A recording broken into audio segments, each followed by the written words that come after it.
अकबर का साला। यह है कहानी का नाम। अकबर का साला हमेशा से ही बीरबल की जगह लेना चाहता था। अकबर जानते थे कि बीरबल की जगह ले सके ऐसा बुद्धिमान इस संसार में कोई नहीं है। फिर भी जोरू के भाई को वह सीधी ना नहीं बोल सकते थे। ऐसा करके वह अपनी लाडली बेगम की बेरुखी मोल नहीं लेना चाहते थे। इसलिए उन्होंने अपने साले साहब को एक कोयले की भरी बोरी दे दी और कहा कि जाओ इसे हमारे राज्य के सबसे मक्कार और लालची सेठ दमड़ी लाल को बेचकर दिखाओ। अगर तुम यह काम कर गए तो तुम्हें बीरबल की जगह वजीर बना दूंगा। अकबर की इस अजीब शर्त को सुनकर साला अचंभे में पड़ गया। वह कोयले की बोरी लेकर चला तो गया, पर उसे पता था कि वह सेठ किसी की बातों में नहीं आने वाला। ऊपर से वह उल्टा उसे ही चूना लगा देगा। हुआ भी यही। सेठ दमड़ी लाल ने कोयले की बोरी के बदले एक ढेला भी देने से इनकार कर दिया। साला अपना सा मुंह लेकर महल वापस लौट आया और अपनी हार स्वीकार कर ली। अब अकबर ने वही काम बीरबल को करने को कहा। बीरबल ने कुछ सोचा और फिर बोले कि सेठ दमड़ी लाल जैसे मक्कार और लालची सेठ को यह कोयले की बोरी क्या, मैं सिर्फ कोयले का एक टुकड़ा ही 10,000 रुपये में बेच आऊँगा। यह बोलकर वह तुरंत वहाँ से रवाना हो गए। सबसे पहले उसने दर्जी के पास जाकर एक मखमली कुर्ता सिलवाया, हीरे मोती वाली मालाएं गले में डाली, महंगी जूती पहनी और कोयले को बारीक सुरमे के जैसे पिसवा लिया।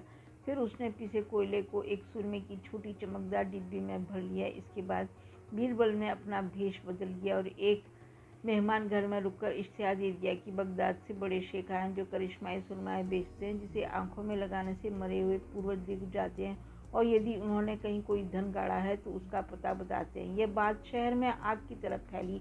सेठ दमड़ी लाल को भी ये बात पता चला। उसने सोचा जरूर उसके पूर्वजों ने कहीं धन गाड़ा होगा। उसने तुरंत शेख बने बीरबल से संपर्क किया और सुरमे की डिब्बी खरीदने की पेशकश की। शेख ने डिब्बी 20,000 मांगे, मगर करते करते 10,000 में बात तय हुई। पर सेठ भी होशियार था। उसने कहा, मैं अभी ये तुरंत सुरमा लगाऊंगा, अगर मुझे मेरे पूर्वज नहीं दिखाई दिए तो मैं पैसे वापस ले लूँगा। बीरबल बोला, बिल्कुल आप ऐसा कर सकते हैं। चलिए शहर के चौराहे पे चलिए, वहाँ इसे जांच कीजिए। सुरमे का चमत्कार देखने के लिए भीड़ इकट्ठा हुई। तब बीरबल ने ऊंची आवाज़ में कहा कि ये सेठ अभी ये चमत्कारी सुरमा लगाएंगे और अगर ये उन्हीं की औलाद हैं जिन्हें ये अपना माँ बाप समझते हैं तो इन्हें इनके पूर्वज दिखाई देंगे और गड़े धन के बारे में बताएंगे। लेकिन अगर आपके माँ बाप में किसी ने भी बेईमान की होगी और आप उनकी असली औलाद नहीं होंगी तो आपको कुछ भी नहीं दिखेगा।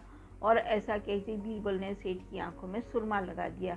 फिर क्या था, सिर खुजाते हुए सेठ ने आंखें खोली। अब दिखना तो कुछ था नहीं, पर सेठ करे भी तो क्या करे। अपने इज्जत बचाने के लिए सेठ ने 10,000 रुपये बीरबल के हाथ थमा दिए और मुंह फुलाते हुए आगे बढ़ गए। बीरबल फौरन अकबर के पास पहुंचे और रुपए थमाते हुए सारी कहानी सुना दी। अकबर का साला बिना कुछ कहे अपने घर लौट गया और अकबर बीरबल एक दूसरे को देखकर मंद मंद मुस्कुराने लगे। इस किस्से के बाद कभी फिर अकबर के साले ने बीरबल का स्थान नहीं मांगा।